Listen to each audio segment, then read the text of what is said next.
welcome everyone. It is my pleasure to present some of the results of my PhD project, which actually I defended exactly 4 months ago, the 14th of November, and that I did under Nathalie Dubois' supervision in the sedimentology group at Eawag, where I'm actually now still. In the next 40 minutes, I will guide you through the last 5,000 years of changes in island in the Pacific, going from the first human settlement to the arrival and contact with European to the long-lasting legacy of nuclear bomb testing in this part of the world. A classification of Oceania divided in Near Oceania and Remote Oceania. So Near Oceania are the intervisible islands, where Remote Oceania are those islands to the eastern part, where islands are not intervisible. And this has implication for the human settlement of this part of the world. Remote Oceania comprises New Caledonia, Fiji, Vanuatu, Micronesia, and Polynesia. And these islands are inhabited by thousands of people, which are actually testimony to one of the last great migration of our species, which happened 3,000 years ago. And it's exactly the crossing the boundary from Near Oceania to Remote Oceania, which required advanced navigational skills. This first colonization is attributed to the Lapita people, which are identified by this highly decorated pottery that you can see here in this image. Lapita people originated from Southeast Asia, arrived in this red area that you can see, or as well, or actually they were Lapita pottery were found in this red area that you can see here in red, and are actually believed to be the ancestor of Polynesians. Vanuatu lies exactly after the boundary of the Near Oceania and Remote Oceania, and has extensive archaeological remains of the Lapita culture. And here you can see in the red dots the archaeological sites that are found in Vanuatu. So since the first settlers, human in Vanuatu had to adapt to a very highly dynamic environment. Vanuatu rises at the convergence between two tectonic plates, and it's a geologically active zone with the 9 active volcanoes. You can see it here in this picture, some of these volcanoes. It also has an average of 4 cyclones per year, which contributes to this highly dynamic environment and which causes major disruption to the environment and to the island settlers. Cyclones come during the wet season, also called the cyclone season.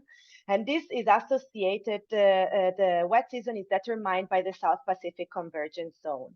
Vanuatu lies at the edges of the South Pacific Convergence Zone. You can see here SPZZ. And in this animation, yellow-red color identify most intense precipitation, and green is less precipitation. And so the SPZZ is a band of rain that moves zonally and determines the wet and the dry season in the islands.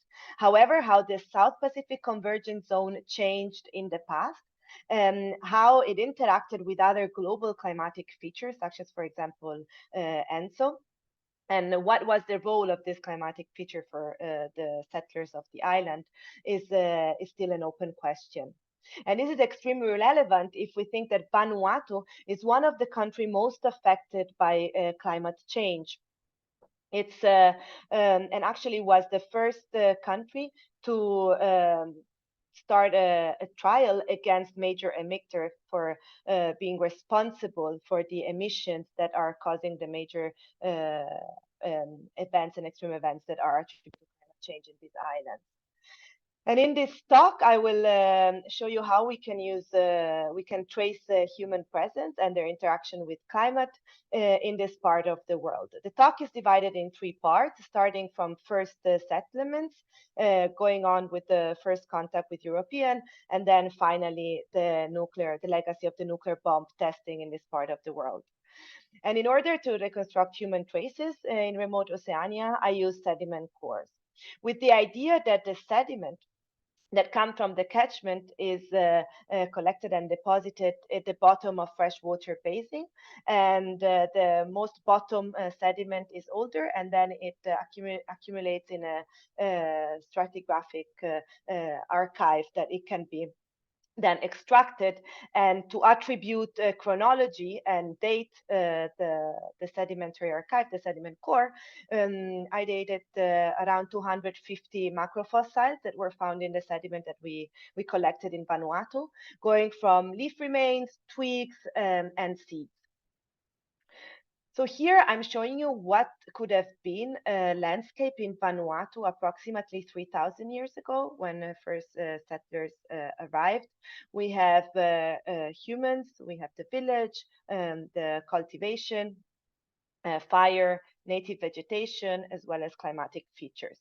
And actually, this landscape is not far from what some islands in Vanuatu look nowadays as well. I use sedimentary biomarkers to track the presence of human and their activity. So these are lipid molecules that can associated with of known origin. So for example, fecal molecules, coprostanol and epicoprostanol, are found in omnivore feces. Now, omnivores in this part of the world and in these islands are mainly human and pigs. However, pigs were introduced by humans. So fecal molecules can be a good indication of human presence on the island. And what I used for my project is the multi-proxy approach. So now I'm showing you selected proxies for this talk.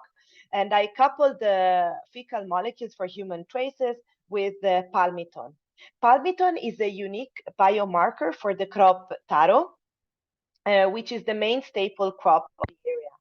And it's still part of a debate whether first settlers arrived with this crop or whether this was later introduced. Palmiton is a very powerful molecule if we think that for cultivation, the flower of taro is cut to increase yield. Thus, pollen preservation is not a good pollen is not a good proxy to account for taro presence to account for taro presence. And this biomarker was identified in the thesis of Christian Krencher here in our laboratory. So she extracted leaves that were collected in Vanuatu and tried to identify the unique biomarkers that could be associated with human activities. These were then coupled with other proxies such as charcoal and for the presence of fire that can be anthropogenic or natural, and then pollen to assess for changes in vegetation. To consider changes in hydroclimate and changes in precipitation, I analyzed the hydrogen isotopic composition of leaf waxes.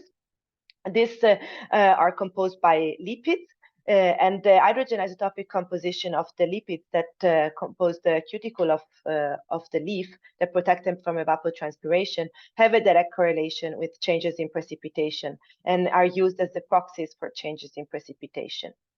And now with all of these different proxies, I could reconstruct the past human climate interactions in Vanuatu. And I will show you this three different parts, starting from the first settlement. This is actually a paper that is now in review, titled Wetter Climate Favoring Early Lapita Horticulture in Remote Oceania. And you can see here my co-authors. The research questions for this part are the following. Do sedimentary biomarker preserved in sedimentary archive record the arrival of human in Vanuatu?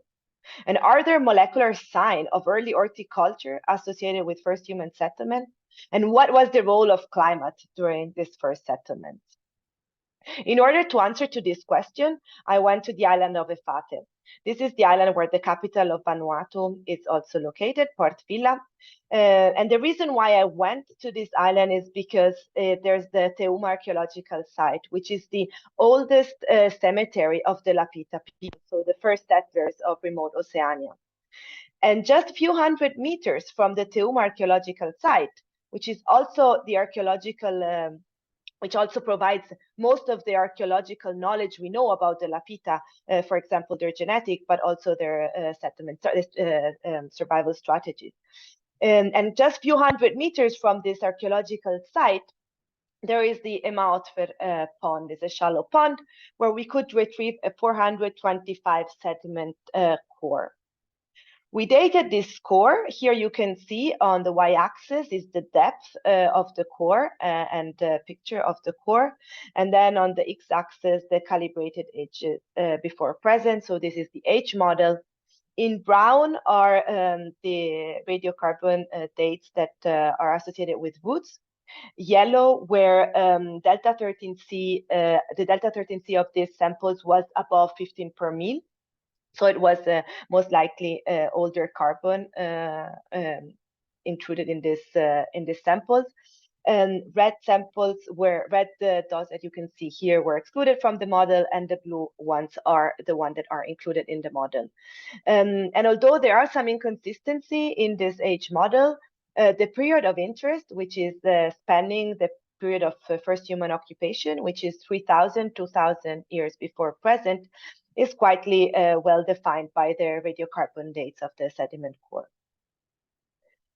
So looking at the results of this sediment core, the fecal molecules concentration on the x-axis, and now the chronology is on the y-axis with the years before present. We start with the coprostanol, so the indication of human presence. And although we see that there is a background, there is a minimum concentration of fecal sterols starting 5,000 years ago already, so since the bottom of the core, we see that there are some clear peaks emerging approximately 2,000 years ago and then 2,500 years ago.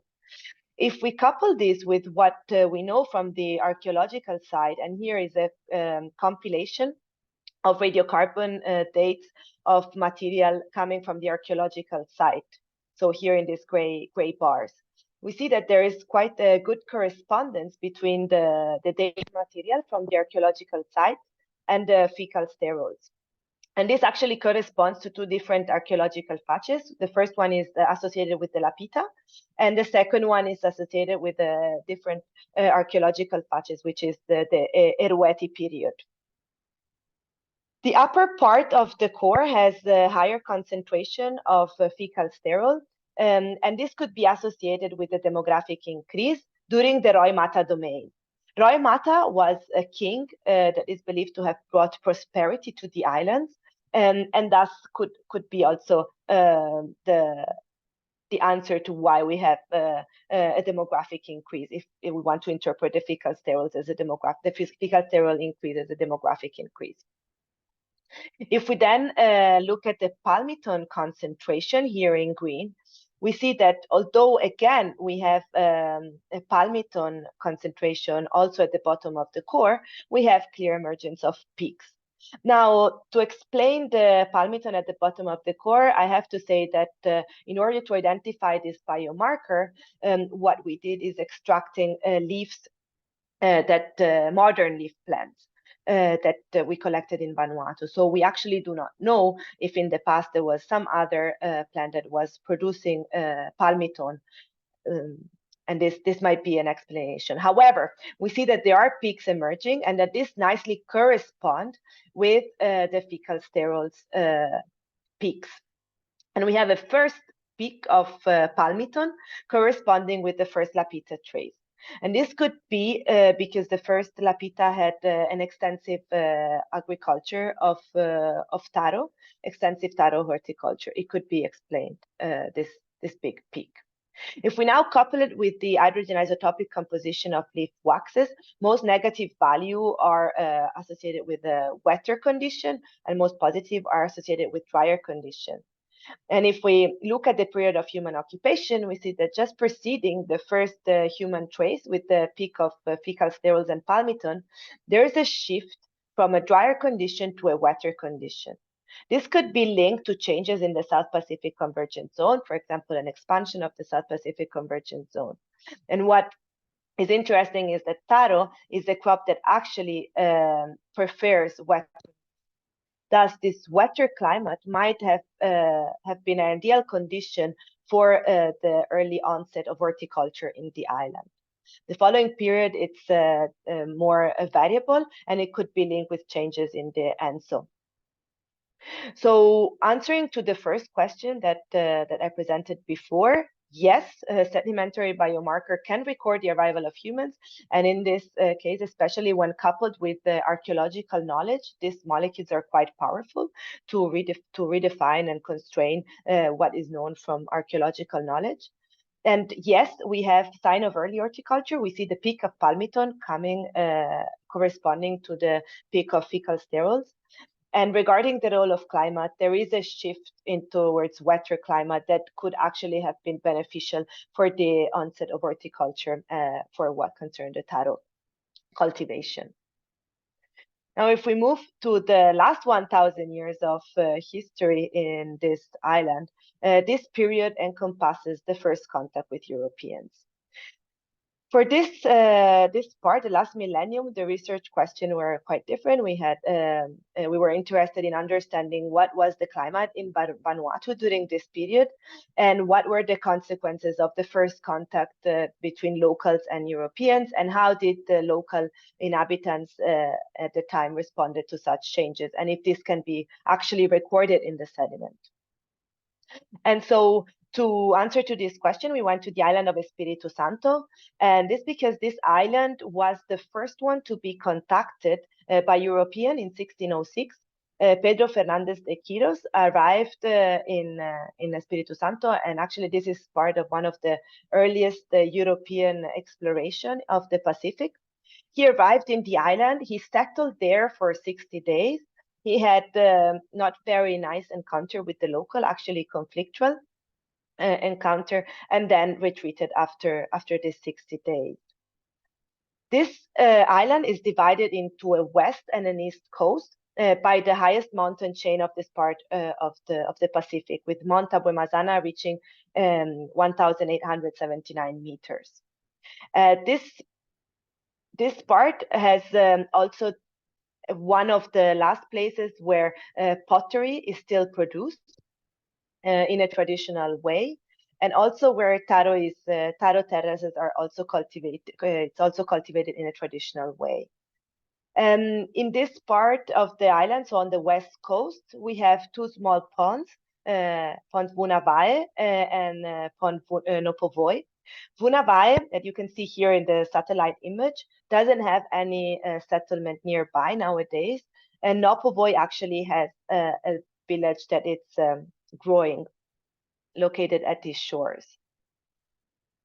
They're covered with vegetation. This is how they look when we went coring. And I don't have pictures of the cores because only when we got them from the field, because this had to be subsampled in order to be transported. Here's the age model. So for the two cores, we have an upper part where the green symbol represents calendar ages. These were all post-bomb dates, and so were calibrated with the Calibomb tooth. And then we have a second bottom part of the core that spanned the last millennium. So they're quite similar. They have both in this upper 40 centimeter, both cores, although they are different in length. So Lake Vunavae is 120 centimeter and Lake Nopovoi is 80 centimeter, but they still have this upper 40 centimeter with post-bomb date, and then the bottom part with this last millennium. And for now, I'll focus on Lake Vunavae, on Pond Vunavae. This is because being longer, it has a higher resolution, and so we can appreciate the differences. Lake Nopovoi follows quite well the trends of Vunavae. And so going again, looking at the proxies that I showed you before, here again, the fecal molecules, and starting from the 1,000 years ago, now this is the calendar era, so this is not PP anymore. But if we compare this, the Lake Vunavae, the Pond Vunavae with the Emautfer core, you remember the upper part where the Roimata domain, we see that the concentrations are also high in this part. So corresponding to this demographic increase that also explains why from the first coastal settlements, so the first settlements were coastal, and then people started with the demographic increase to settle also the inland. And this is where these two ponds, the Bunava and Nopovoi, are located. And then in the upper part of this core, we have a decrease in fecal sterols. If we now look at the charcoal, which is an indication of fire, which in this setting could be an indication of human presence, so slash and burn cultivation, we see that actually the charcoal and the fecal sterols align quite nicely.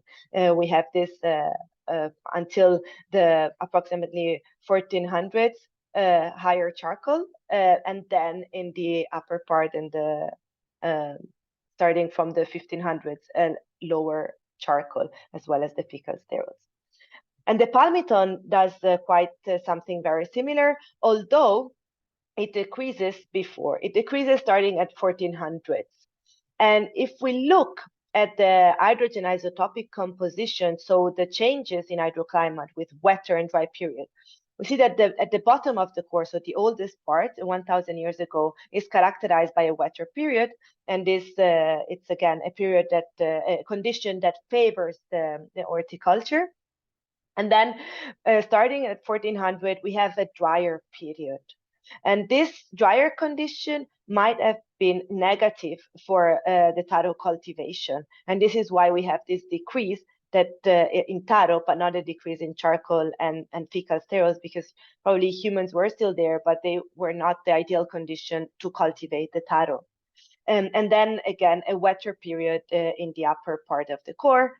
However, the palmiton doesn't go back to immediately to its values.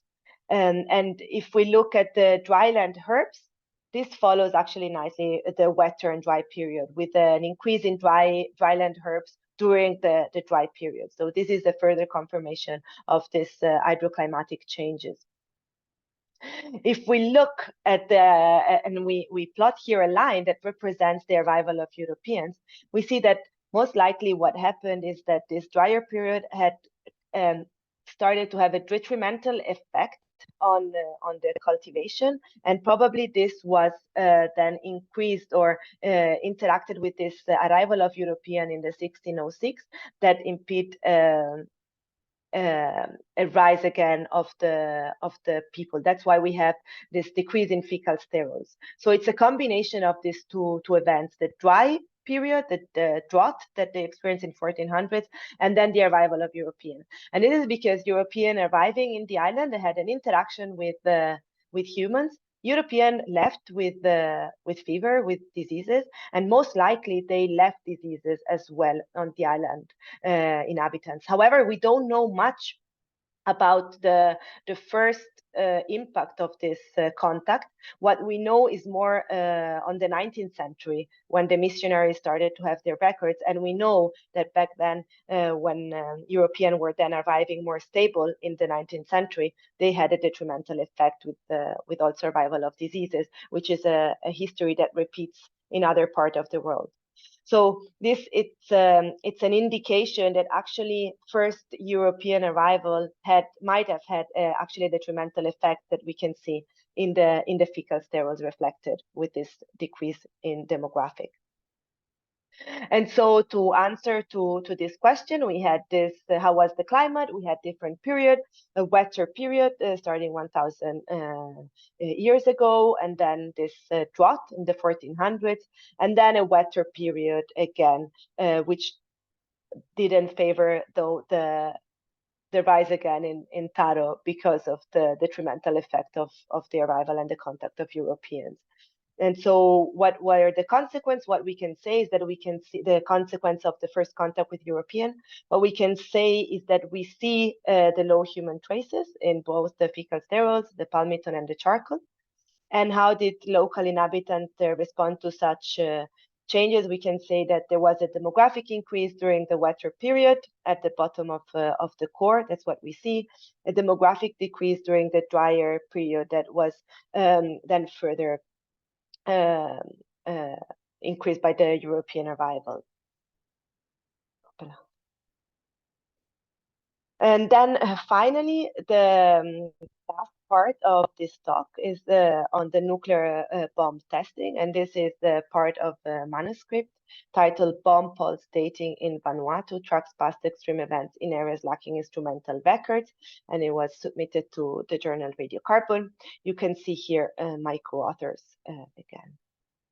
And this part focus on the upper part of the two cores, where we have these post-bomb dates, which were calibrated with the online tool Cali bomb, because these dates, they follow the post-bomb curve. So here a map of what were the nuclear bomb testing the last century and their yield. You can see in orange the biggest impact in our planet, actually, and the location of Vanuatu. Here is the post-bomb curve. So nuclear bomb testing released material that interacted in the atmosphere, doubling almost the radiocarbon amount in our atmosphere until, so we have a sharp increase in radiocarbon content until they banned the nuclear testing. And this reached a peak for the southern hemispheres in the 1965, and then gradually descending after the ban of the testing. And you can see here in this curve. Now, if we overlap the macrofossils dated from the two sediment cores with the bomb curve that I just showed you, we see that and here you can see in the different colors and the circles are representing the macrofossils dated for the two cores. The color represents a different material, and the dimension represents the dimension of the circle represents the dimension of the samples. And what you can see is that in Bunavai, we have samples following the bomb curve in the ascending part. And in Nopovoy, we only have one sample. However, Nopovoy is the core on which I started working, and I really dated a variety of material. You can see here different colors. Whether in Vunavai, I started mainly dating leaves, which I found being more accurately representing the dates.